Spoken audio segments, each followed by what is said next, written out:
ఓం శ్రీ అరుణాచలేశ్వరాయ నమః. గ్రంథం పేరు కపాలమోక్షం. ఒక ఆత్మయోగి ఆత్మకథ. గ్రంథ రచయిత పరమహంస. అధ్యాయం 52, 3వ భాగం. జిజ్ఞాసికి ఈ చక్ర సాధనా అనుభవాలు.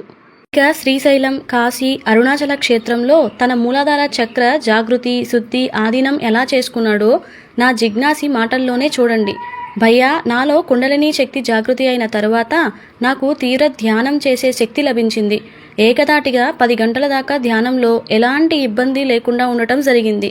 ఒకసారి శ్రీశైల క్షేత్రంలో ఉండగా నాకు ధ్యానంలో మొట్టమొదటిసారిగా స్వయంభూ గణపతి కనిపించారు.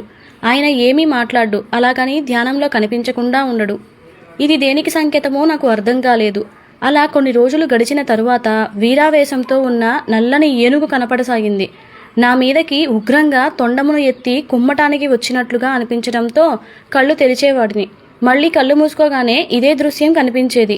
కిందటి జన్మలో ఎప్పుడైనా నేను ఏనుగును బాధ పెట్టడం జరిగి ఉంటుంది అనుకుని అలాగే ధ్యానం కొనసాగిస్తూ ఉండేవాడిని. ఒకసారి నేను తీవ్రమైన ధ్యానంలో ఉండగా నాకు మాగుడు వంటి దుర్వాసన నా ముక్కులకి సోకడం మొదలైంది. కళ్ళు తెరిచి చూస్తే చుట్టుపక్కల ఏమీ ఉండేది కాదు. నాకు ఏమీ అర్థమయ్యేది కాదు. కానీ మళ్ళీ ధ్యానంలో కూర్చోగానే ఇలాంటి తీవ్రమైన కంపు వాసన వచ్చేది. దానిని భరించలేక 3 రోజుల పాటు నాకు తీవ్రమైన వాంతులైనాయి. వాటితోనే నేను పోతానేమో అని అనిపించేది. ఎవరూ లేకుండానే, ఎవరిని చూడకుండానే, ఏమీ జరగకుండానే, ఏమీ పొందకుండానే చచ్చిపోతానేమో అని తీవ్ర భయం వేసింది. ఇది జరిగిన రోజుల్లోనే అనుకుంటా నాలో నాకే తెలియని తీవ్రమైన కామవాంఛ మొదలైంది. తరచుగా నిద్రలో నాకు తెలియకుండానే వీర్యస్ఖలనం జరిగేది. దానితో నేను సిగ్గుతో బాధపడేవాడిని. రాను రాను నాకు ధ్యానం, కామవాంఛ తప్ప వేరే స్మరణ ఉండేది కాదు. ఇంద్రియానికి, మనస్సుకి లోబడి కోరికను ఎలాగైనా తీర్చుకోవాలని విపరీతంగా గోల చేసేది. ధ్యానంలో నగ్నశ్రీ దర్శనం సిగ్గుపడుతూ కనిపించడం ఆరంభమైంది. ఇలాంటి శ్రీమూర్తులు నేను చిన్నప్పుడు భౌతికంగా మా ఇంటి చుట్టూ చూసిన వారే నాకు నగ్నంగా కనిపించి కవ్విస్తుంటే క్రమంగా నాకు ధ్యాన సమయం తగ్గుతూ ఈ కనిపించిన నగ్నశ్రీల గురించి ఆలోచించడం ఎక్కువయింది. దాదాపుగా నా నిగ్రహం కోల్పోయి ప్రమాద స్థాయికి నేను చేరుకున్నానని నాకు అర్థమైంది. దానితో స్త్రీలను చూడాలంటే సిగ్గు, భయం వేసి స్త్రీలే కనిపించని చోటికి వెళ్లాలని శ్రీశైలం అడవుల్లో లోపల ఉండే తండా గూడెమునకు వెళ్ళిపోయాను. అక్కడ నాలాంటి మనిషిని చూడటం, వాళ్ళకి మొదటే కాబోలు ఆడా మగ అనే తేడా లేకుండా నా దగ్గరికి వచ్చి నన్ను వింత జంతువుని చూసినట్లుగా చూసి నా వలన వారికి ఎలాంటి ప్రాణాపాయం ఉండదని గ్రహించుకుని నన్ను కూడా వారి గూడెంలోని ఒక గుడిసెలో ఉండటానికి అవకాశం ఇచ్చారు. అక్కడ కూడా యథావిధిగా ఒక గూడెపు నగ్న స్త్రీ నాకు ధ్యానంలో కనిపించి కవ్వించి సైగ చేయడంతో నేను కళ్ళు తెరిచి ధ్యానం ఆపేసేవాడిని. నా ధ్యానం ఇంకా ముందుకు వెళ్లేది కాదు. అలాగని ఈ నగ్నశ్రీ ఆలోచనలు ఉండకుండా పోయేవి కావు. ఇలా ఎందుకు కనిపించి కవ్విస్తున్నారో నాకు అర్థమయ్యేది కాదు. తిరిగి ధ్యానానికి కూర్చోగానే నగ్నశ్రీ దర్శనం, దానితో నా ఇంద్రియం విజృంభించి నా మర్మాంగం పైకి లేచి నాభికి కొట్టుకొని అక్కడ కొద్దిసేపు ఉండిపోయేది. దాంతో నాకు విపరీతమైన ఆవేశంతో పిచ్చి పట్టినట్లుగా అనిపించేది. ఏ పాపం తెలియని చెంచు స్త్రీలు కూడా నగ్నంగా కనిపించేసరికి నేను అక్కడే ఉంటే వారిలో ఎవరినో ఒకరిని ఏదో ఒకటి చేసి గాని ఊరుకోలేనని బలంగా అనిపించడంతో కాశీక్షేత్రానికి వెళ్లి మరణం పొందాలని నిర్ణయించుకుని ఆ క్షేత్రమునకు వెళ్దామని అనుకుంటూ ఉండగా సుప్రభాత సేవ మొదలైంది అని సూచనగా గుడిగంటలు మోగేసరికి మల్లన్న సూచనగా భావించుకొని అక్కడి నుంచి కాశీక్షేత్రం బయలుదేరినాను. నేను ఈ క్షేత్రమునకు చేరుకొని విశ్వనాథుని దర్శించుకొని శ్రీ త్రైలింగ స్వామివారి మఠానికి చేరుకొని నాకు కొత్తగా వచ్చిన నగ్నశ్రీ దృశ్యాల గురించి ఆయన విగ్రహానికి చెప్పి నన్ను రక్షించమని చెప్పి పంచగంగా ఘాట్ నందు ధ్యానం చేస్తూ ఉండగా ఇక్కడికి దగ్గరలోనే ఉన్న మణికర్ణికా ఘాట్లో అప్పుడే అక్కడికి స్త్రీ శవమూర్తి వచ్చింది. ఎందుకో అక్కడికి వెళ్ళాలని దగ్గర ఉండి ఆమె దహన సంస్కారాలు చూడాలని బలంగా అనిపించింది. వెంటనే వెళ్ళి చాలా దగ్గరగా ఆమె దహన సంస్కారాలు చూశాను. తడిసిన ఆమె శరీర భాగాలు చాలా స్పష్టంగా కనిపించేవి. జీవం లేని చూపులు, అందం లేని శరీరం. నన్ను నేను ప్రశ్నించుకుంటూ ఉన్న సమయంలో దహనం చేయడం ఆరంభించారు. అప్పటిదాకా ఈ దేహం కాస్త విగత దేహంగా మారగానే బతికున్నప్పుడు కామాగ్నిలోనూ చనిపోయినప్పుడు చితాగ్నిలోనూ తగలపడుతుంది కదా. అంటే ఈమె స్త్రీ అని, పురుషుడని, నగ్నంగా ఉన్నది అని, అతను నగ్నంగా ఉన్నాడు అని భావం లేని స్థితికి తను వెళ్ళాలని, అంటే నగ్నత్వం నుంచి దిగంబరత్వం వైపుకు ముందుకు వెళ్ళాలని స్ఫురణకు రాగానే విశ్వనాథుడికి, శ్రీ త్రైలింగ స్వామివారికి కృతజ్ఞతలు చెప్పి ధ్యానం చేస్తూ ఉండగా నగ్న స్త్రీలలో ఈసారి కామం అలాగే నగ్నత్వం తగ్గి వారి స్థానంలో దిగంబరత్వంగా కనిపించసాగింది. ఇలా కొన్ని రోజులు ధ్యానంలో ఉండగా అక్కడికి సాధువులకు కావలసిన బియ్యం, ఇతర వంట సామాగ్రి వస్తువులను ఒక నడివయసు ఉన్న స్త్రీమూర్తి ఇవ్వటం నేను గమనించాను. మాబోటి వారికి ఆమె చేస్తున్న సేవ గురించి ఆనందం వేసింది. ఆమె నన్ను చూడగానే ఆమె మనసు చెదిరినట్లయి, ఆమె నేను ఏ ఘాట్ నందు ఎక్కడ ఉంటే పని పెట్టుకొని ఆ ఘాట్కి వచ్చి అక్కడున్న సన్యాసులకు వస్తువులు ఇస్తున్న నెపంతో నన్ను కామవాంఛతో చూడటం చూసేది. దొరికే చిన్న అవకాశం కూడా మాయ వదులుకోలేదని నాకు అర్థమైంది. ఇలా ఆమె చేస్తున్న సేవలు పూర్తిగా అప్పటికే నాకు తెలిసి ఉండటంతో నా మనస్సు ఆమెకు కృతజ్ఞతగా ఈ విధంగా ఆమెకు కామకోరిక తీరిస్తే మంచిదే కదా అని ఒక్క క్షణం నా మనస్సు జారిపోయింది. వెంటనే అంతలో మణికర్ణికా ఘాట్ స్త్రీదేహం యొక్క అంతిమ సంస్కారం గుర్తుకు వచ్చింది. దానితో బతికి ఉన్న ఈ దేహం మానసికంగా చర్మం ఒలిసి దర్శించి చూశాను. మాంసం, నెత్తురు, చీము, నరాలు, అంగాలు, మలం, మూత్రమున్న భాగాలు ఇవి అన్నీ లేని చివరికి మిగిలిపోయే అస్థిపంజరం దర్శించేసరికి నాలో ఆమె మీద ఉన్న కామోద్రేకం పూర్తిగా క్షణాల్లో నశించిపోయింది. దానితో నా కోసం ఎదురుచూస్తున్న ఆ శ్రీమూర్తి వైపు తిరిగి, తల్లి, కామం తీర్చుకోవడం అనేది నా దృష్టిలో కేవలం సంతానోత్పత్తికి మాత్రమే ఉపయోగించే విధి విధానం. అది నేను తల్లిదండ్రులు చేసే సృష్టి యజ్ఞంగా భావిస్తాను. నాకు ఎన్నడూ నగ్నత్వం మాత్రం కనిపించదు. కేవలం దిగంబర తత్వం మాత్రమే అగుపించును. అంటే దిక్కులనే వస్త్రములుగా ధరించి చూసేవాడు దిగంబరి అన్నమాట. అలాంటప్పుడు నాకు నగ్నత్వం కనిపించదు. బాహ్యంగా మీరు వస్త్రాలు తీసినప్పటికీ నాకు మీ చుట్టూ ఈ దిక్కులే వస్త్రాలు ధరించి నాకు అగుపించును. మంచికి చెడుకి కారణం మనస్సు అని గ్రహించి దానిని అదుపులో పెట్టుకునేవాడు దేవుడు, దానిని అదుపులో పెట్టుకోలేనివాడు జీవుడు అవుతాడు. మోక్షం ఉన్న చోట భోగాలు ఉండవు, భోగాలు ఉన్న చోట మోక్షం ఉండదు. కాబట్టి నా చర్మమును ఒలిచి చూడండి. దుర్గంధపూరితమైన శరీర భాగాలు ఎలా ఉంటాయో ఒక్కసారి ఊహించుకో తల్లి. నీవు చేయాలనే తప్పు దేనితో చేస్తున్నావో గుర్తించండి. ఈ జీవం కాస్త శవమే కదా. ఇది శవం అయ్యే లోపల శివం అవ్వాలని ప్రయత్నంలో ఉండగా మీలాంటి మాయలో పడితే నా గతి అధోగతియే కదా.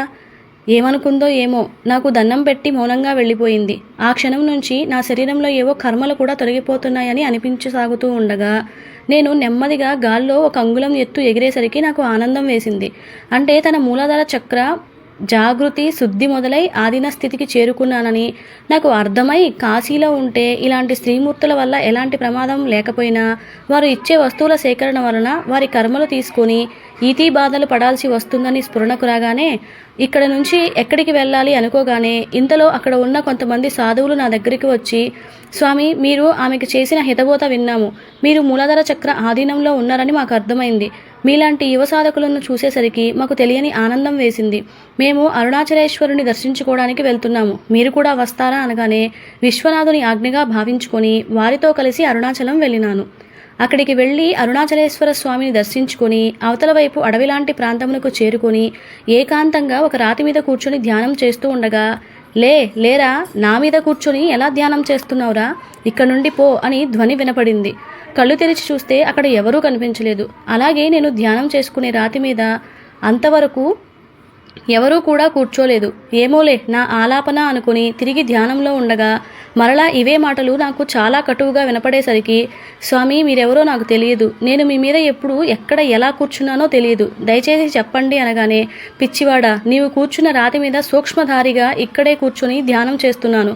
నువ్వు నన్ను చూడగలిగితే ఇక్కడికి ఎందుకు వస్తావు అనగానే నిన్ను ధడాలున లేచి అప్పటిదాకా ఖాళీగా ఉన్న రాయి మీద సూక్ష్మధారి ధ్యానం చేసుకుంటున్నారని నేను ఊహించినందుకు ఎంతో సిగ్గుతో బాధపడుతూ, నన్ను క్షమించండి అనగానే, ఇక్కడికి ఎందుకు వచ్చావు, నువ్వు ఎవరివి అనగానే నేను వెంటనే, స్వామి, అది తెలుసుకుందామని కమమాయను కూడా దాటి ఇక్కడికి వచ్చినాను అనగానే, గాలిలో లేద్దామని అనుకుంటున్నావా, అయితే నన్ను చూడు అంటూ ఉండగానే ఆ రాతి మీద స్థూల శరీరం జడధారి అయిన సాధువు కనిపించి గాలిలో లెగవటం, అతడు సుమారుగా 30 అడుగుల ఎత్తులో గాలిలో లేచిన తరువాత నెమ్మదిగా కిందకి దిగినాడు. అది చూసేసరికి నాకు ఆశ్చర్యం వేగా, నువ్వు వస్తావని నాకు తెలుసురా, నేను నీ రాక కోసం ఎదురు చూస్తున్నానురా. శ్రీశైల రత్నగణపయ్య నాకు ముందే చెప్పి ఏర్పాట్లు చేయించినాడురా. నువ్వు ఎప్పుడైతే ఆయన తండ్రి చోటులో జయం పొందినావో నిన్ను చూసుకోమని నన్ను పురమాయించాడు. రా వెళ్దాం అంటూ ఒక దివ్యజ్యోతి దారి చూపుతూ దట్టమైన అడవిలో కారు చీకటి ఉన్న చిన్నపాటి గుహలోకి వచ్చేసరికి ఆ కాంతిపుంజం కాస్త స్థూల శరీరధారిగా మారింది. అప్పుడు ఇక్కడికి 15 మంది దాకా సాధువులు వచ్చి నన్ను లోపలికి ఆహ్వానించి తీసుకువెళ్ళి జామకాయలు, అరటిపళ్ళు, తాగటానికి నీళ్లు ఇచ్చి మౌనంగా తమకేమీ పట్టనట్లుగా తిరిగి వారంతా ధ్యాన నిమగ్నులైనారు. వాటిని ప్రసాదంగా భావించి తీసుకుని ఆ తర్వాత నేను ధ్యానంలో కూర్చోగానే నా శరీరం నాకు తేలికగా అనిపించి గాలిలోనికి తేలిపోతానేమోననే అనుభూతి కలగటం, దానితో మళ్ళీ ఏదో తెలియని భయం నన్ను ఆవహించటం జరగటంతో ధ్యానభంగం అయింది. ఇలా కొన్ని వారాలు జరిగిన పిమ్మట నా శరీరం ఒక అడుగు ఎత్తున గాలిలో లేకటం, మళ్ళీ తిరిగి నేను ఎప్పుడైతే భయపడతానో అప్పుడు నెమ్మదిగా కిందకి రావడం జరిగింది. అక్కడున్న మిగిలిన వారంతా ఇదంతా చూసి ఏమీ తెలియనట్లుగా, అసలు ఏమీ జరగనట్లుగా ప్రవర్తించడం నాకు వింతగా అనిపించేది. ఇలా వారి సమక్షంలో 14 నెలల పాటు ఉండేసరికి నేను సుమారుగా 10 అడుగుల ఎత్తు గాల్లో ఉండేవాణ్ణి. కానీ నాకు మొదట ఆనందం వచ్చేది, రాను రాను విసుగు అనిపించేది. ఎందుకంటే నా ప్రమేయం లేకుండా ధ్యానంలో కూర్చోగానే గాల్లోకి లెగవటం జరుగుతూ ఉండేది. కొన్నాళ్ళ తరువాత నా ధ్యానం లేకపోయినా నేను ఎవరితోనైనా చాలా తీవ్రంగా మాట్లాడుతూ ఉండగా నాలో ఉత్తేజం వచ్చి నా ప్రమేయం లేకుండా నేను వారితో మాట్లాడుతూ ఉండగానే గాల్లోనికి వెళ్తూ ఉండేవాడిని. మళ్ళీ కొన్ని క్షణాల తర్వాత నెమ్మదిగా కిందకి దిగటం జరిగేది. ఇది నాకు చాలా ఇబ్బందిగా, సిగ్గుగా, చికాకుగా అనిపించింది. అనవసరంగా ఈ భూచర సిద్ధిని పొందినాను అని నాకు అనిపించింది. కానీ నా ప్రమేయం లేకుండా గాల్లో ఎగరటం చూసిన సూక్ష్మధారి నన్ను పిలిచి, నాయనా, నువ్వు మూలబంధనం వేయటం నేర్చుకో, అప్పుడు నీ ప్రమేయం లేకుండా గాల్లోనికి ఎగరలేవు అని చెప్పగానే కొన్ని నెలల పాటు ఈ ఆసనాలు వేసి సిద్ధి పొందటంతో కావాలనుకున్నప్పుడు గాల్లో ఎగరటం వచ్చినా కూడా నాలో ఆనందం కలగలేదు. శాశ్వత ఆనంద స్థితి పొందాలని ఆరాటపడుతున్నాను. నీ టెలిపతి ద్వారా నీ సాధన వివరాలు నాకు తెలుస్తున్నాయి. మీరు కూడా మూలాధార చక్రం ఆధీనం చేసుకుని నల్లగణపయ్యను ఇంటికి పిలిపించుకున్నావని తెలిసింది. మంచిది. తర్వాత నా స్వాధిష్టాన చక్ర అనుభవాల త్వరలో నీకు తెలియచేస్తాను. ఎందుకంటే గాల్లో లేచే సమయం ఆసన్నమైంది అంటూ తన టెలిపతి ముగించాడు. దానితో మేమిద్దరం కూడా స్వాధిష్టాన చక్రం, జాగృతి, శుద్ధి, ఆధీనం గురించి రాబో అధ్యాయాల్లో చూడండి. ఉంటాను. ఇంకా ఆలస్యం ఎందుకు? మీరు కూడా గాలిలో లేచే సిద్ధి కోసం లేదా మీ ఇంటికి నల్లగణపయ్య వచ్చే విధంగా ప్రయత్నించండి. శుభం భూయాత్. గమనిక: దయచేసి చక్ర జాగృతి అయ్యే సమయంలో వచ్చే గణపతి విగ్రహాన్ని, అలాగే చక్ర శుద్ధి సమయంలో వచ్చే గణపతిని, అలాగే చక్ర ఆధీనమాయ దాటే సమయంలో వచ్చే గణపతిని ఎక్కడా కొనకండి. కొని మీరు తెచ్చుకున్నా ఎలాంటి ఉపయోగం ఉండదు. అలాగే మీ బంధువులతో కావాలని చెప్పి తెప్పించుకున్నా ఉపయోగం లేదు. లేదా ఎవరి దగ్గర నుండైనా దొంగతనం చేసినను, ఎవరి దగ్గర నుంచి తీసుకున్నను లేదా సేకరించినను ఉపయోగం లేదు. వాటంతటా అవే మీ ఇంటికి రావాలి. అది తెలిసిన వారితో లేదా తెలియని వారితోనైనా రావచ్చును. అవి వచ్చేదాకా నీకే తెలియకూడదు. అలానే అవి వచ్చేవి ధ్యానంలో కనపడి పలానా రోజు వస్తున్నామని చెప్పి వస్తాయని గ్రహించండి. మీకు ధ్యానంలో కనిపించకుండా వచ్చిన వాటి వలన మీకు ఉపయోగం లేనట్లే. మీ టెలిపతి ద్వారా మీ భక్తి తరంగాలు కైలాసంలో ఉండే గణపతి దాకా వెళ్ళాలి. అప్పుడు ఆయన మిమ్మల్ని గుర్తించి మీకు కావలసిన రూపాలలో మీకు ధ్యానంలో కనిపించినట్టుగానే వస్తాడు. చిన్న అంగుళంతో గణపతి పంచలోహ విగ్రహంతో మీ సాధన మొదలై పంచాయతనంలోని గణపతి శిల, శ్వేతార్క గణపతి, నల్లరాతి అరచేతి పరిమాణం ఉన్న విగ్రహం వచ్చేదాకా మూలాధార చక్రంలో జాగృతి, శుద్ధి, ఆధీనం స్థితులలో మీరు ఉన్నట్లుగా భావించండి. ఇలా వచ్చిన విగ్రహములను దయచేసి ఎవరికీ ఇవ్వకండి. కేవలం మీ ఇంటి కుటుంబ సభ్యులకే అవి చెందాలని తెలుసుకోండి. ఒకవేళ మీకు వారసులు లేకపోతే వాటిని మీ మరణావస్థలో దగ్గరలో ఉన్న దేవాలయంలో సమర్పించండి. అక్కడ వాటికి నిత్య ధూప దీప నైవేద్య పూజలు జరుగుతాయి. మా ఆవిడకి తన ధ్యానంలో తనకు సంబంధం లేని వాసనలు వస్తున్నాయి అనగానే ఈ చక్రంలో నాకు వచ్చిన దైవిక వస్తువులు ఇచ్చి పూజించుకోమని ఇవ్వటం జరిగింది. ఆమెను ఈ చక్ర సాధన పరిసమాప్తి చేసుకోమని అనుజ్ఞ ఇవ్వటం జరిగింది. అలాగే మన మూలాధార చక్రం నందు మరియు మన ఆజ్ఞా చక్రం నందు కూడా శృంగార దృశ్యాలే మహామాయ అని గ్రహించండి. ఎందుకంటే ఈ రెండు చక్రాలు ఒకదానికొకటి అనుసంధానమై ఈ మాయలు చూపుతాయి. మూలాధార చక్రంలో మనకి ఈ శృంగార మాయా దృశ్యాలు కలలయందు, ధ్యానమునందు కనపడితే, అదే ఆజ్ఞాచక్రం నందు అయితే ఇలలో అనగా మానుష్య రూపేణ ప్రేతాత్మలు, శృంగార దేవతలు, గంధర్వులు, మోహిని, యక్షిణి ఇలా 13 రకాల జీవజాతులలో ఇలలో కనపడి మనతో శృంగారమాయలో పడవేయాలని విశ్వ ప్రయత్నాలు చేస్తాయని నేను గ్రహించాను. అసలు నాకులాగా ఈ చక్రం నందు గణపతి దర్శనం, అలాగే ఈ చక్ర దర్శనం ఎవరైనా ధ్యానానుభవం పొందినారా అని పరిశోధిస్తే నాకు ఈ శ్రీ శ్యామాలాహిరి ధ్యానానుభవాలు ఉన్న పురాణ పురుష యోగి రాజశ్రీ శ్యామాచరణ లాహిరి పుస్తకం కనిపించింది. అందులో నాకు కనిపించిన ఈ చక్ర అనుభవాలు వారికి కూడా కలిగినాయని తెలుసుకొని నేను ఆనందం పొందినాను. నిజ సాక్ష్యం ఉంటేనే కదా మనకి కలిగే ధ్యానానుభవాల మీద అచంచల విశ్వాసం కలిగేది. ఇలాగే నా సాధన పరిసమాప్తి సమయంలో నేను కాశీ క్షేత్రంకి వెళ్ళినప్పుడు నాకు అక్కడ అనగా కేదార్ ఘాట్ వద్ద ఒక 28 నుంచి 30 సంవత్సరాల వయసున్న ఒక సాధకుడు కనిపించాడు. వాడిని చూడగానే నాకు సాధనకి సంబంధించిన సమస్యతో బాధపడుతున్నాడని గ్రహించి వాడి దగ్గరికి వెళ్ళి, నువ్వు సాధన సమస్యతో బాధపడుతున్నావని నాకు అర్థమైంది అనగానే దానికి వాడు వెంటనే నాకు ఒక నిజ గురువు కావాలి అన్నాడు. నేను వెంటనే దేనికి అన్నాను. దానికి వాడు నాకున్న ఉగ్రమైన కామమాయ సమస్యను తొలగించడానికి అన్నాడు. అప్పటికి నాకు వీడి కథంతా అర్థమై వాడితో, నాయనా ఇక్కడున్న మణికర్ణిక ఘాటు యందు ఏం చేస్తారు అనగానే వాడు వెంటనే చితాగ్నిలో శవదహనాలు చేస్తారు అన్నాడు. అప్పుడు నేను వెంటనే అయితే శవం అంటే అనగానే దానికి వాడు ప్రాణం లేనిది అన్నాడు. ఈ లెక్కను చూస్తే కామ ప్రక్రియ వేటి మధ్య జరుగుతోంది అనగానే ప్రాణమున్న జీవుల మధ్య అన్నాడు. దానికి నేను వెంటనే శవాల మధ్య సంయోగం జరిగిందని అర్థమవుతోంది కదా, ఎన్నాళ్ళు నీవు కామమును 2 ప్రాణమున్న తోలు తిత్తుల శరీరాల మధ్య చూశావు, అలాగే భావించావు. కానీ నిజానికి ఈ మైథునం అనేది 2 అస్థిపంజరాల మధ్య జరుగుతోందని తెలుసుకో. ఈ తోలు తీసేస్తే మిగిలేది అస్థిపంజరాలే కదా. మరి వీటి మధ్య జరిగే సృష్టి యజ్ఞం నీకు కామమాయ ఎలా అవుతుంది? జాగ్రత్తగా ఆలోచించు, మర్మం నీకే బోధపడుతుంది. పదార్థ శరీరాలు దాటు, యథార్థం నీకే తెలుస్తుంది అనగానే వాడు నాకు మౌనంగా నమస్కారం చేసి నాకు ఈ జన్మ వృధా కాకుండా చేసినారని ఆనందంగా చెప్తూ అక్కడి నుంచి కామమాయ నుంచి తప్పుకొని వెళ్ళిపోయాడు.